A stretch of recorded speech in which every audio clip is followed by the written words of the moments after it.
vlasništvo, kolektivno vlasništvo nacije, naroda nad zemljom.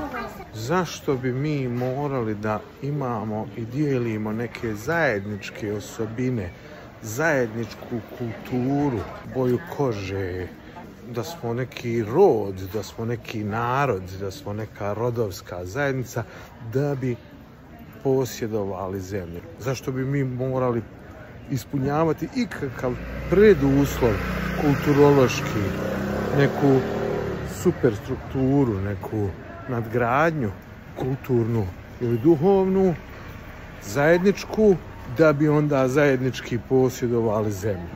Zar nije dovoljna samo ta materijalna baza, ta zajednička zemlja na kojoj živimo, da je svi posjedujemo? To jest da je niko ne posjeduje, već da je zajednička.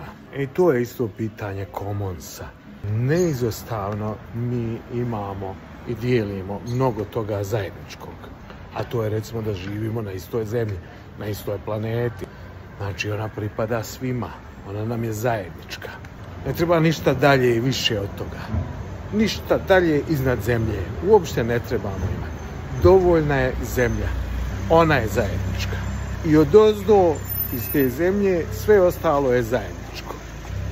A ne graditi gore u kulturi, u superstrukturi, u nadgradnji nešto zajedničko, pa onda projicirati na zemlju.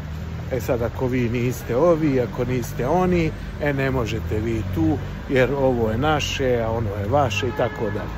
U superstrukturi, u kulturnoj nadgradnji i duhovnoj nadgradnji možemo imati zajedničkog Boga, jedan je Bog, ali je dovoljno da imamo zajedničku materijalnu bazu i da ne otuđujemo prirodu, to je zemlju, od drugoga.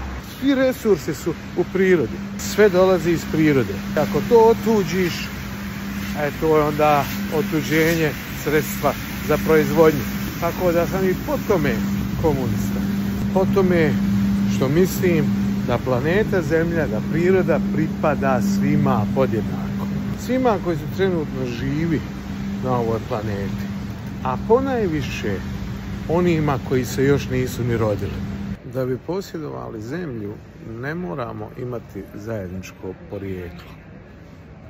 Ali evo, ako baš moramo, onda hajde da imamo zajedničko porijeklo. Već ga imamo. A to je da smo sa zemlje, da smo zemljani, da smo zemljaci, zemaljci. Krv i tlo u tom slučaju nisu partikularni, nego su univerzalni. Jer svi smo djeca ove planete. Ultimativno.